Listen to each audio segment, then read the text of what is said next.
Hello everyone, সবাই কেমন আছো? আশা করি সবাই খুব ভালো আছো।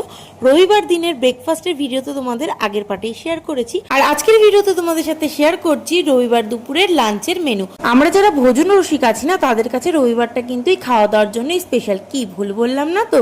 তো চলো আগে মেনুতে কি কি আছে সেটাই তোমাদের সাথে শেয়ার করি। তো রবিবার যেহেতু, তার জন্য কিন্তু একদম ছিল গরম গরম ভাত, সাথে ছিল হচ্ছে কলমি শাক ভাজা, আর মা করেছিল গাঠি কচুর তরকারি, একদম কষা কষা করে ঝাল ঝাল করে। আর গাঠি কচুর তরকারি তো আমার ভীষণ প্রিয় একটা খাবার। তো তোমাদের কাদের কাদের গাঠি কচু ভালো লাগে অবশ্যই কিন্তু কমেন্ট করে জানিও। আর তারপরে সানডে স্পেশালে ছিল সেদিনকে ইলিশ মাছ, সর্ষে ইলিশ, তাও আবার। আর ইলিশ মাছটা ছিল কিন্তু সেদিনকে একটু বড় সাইজেরই, আর খেতেও ছিল বেশ অসাধারণ। আর ইলিশ মাছের সাথে কিন্তু সেদিনকে একটা মাথাও ফ্রি পেয়েছিলাম, তাই তো আমার মন ছিল বেজায় খুশি। তাই বেশি দেরি না করে, যেহেতু একটু সময় নিয়ে খেতে হবে, তার জন্য কিন্তু সর্ষে আর ইলিশ মাছটা একদম ভাতের ওপরে দিয়ে নিয়ে ভালো করে জমিয়ে রসিয়ে কিন্তু ইলিশ মাছের সর্ষে দিয়ে খেলাম। আর সর্ষেটাও হয়েছিল খুব ঝাঁঝালো আর ভীষণ টেস্টি।